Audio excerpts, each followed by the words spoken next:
नमस्कार एम के न्यूज को स्वागत। महिला और शिशु विकास गृह कमिटर दुधारी कॉफी बगीचा और देवमाली परिदर्शन।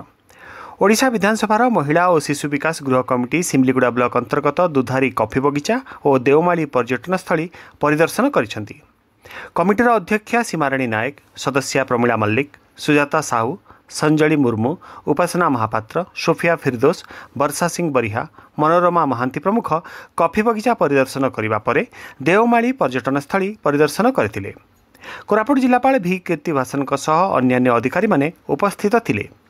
आज से देवमाली कटेज रे रात्रि यापन करेंगे।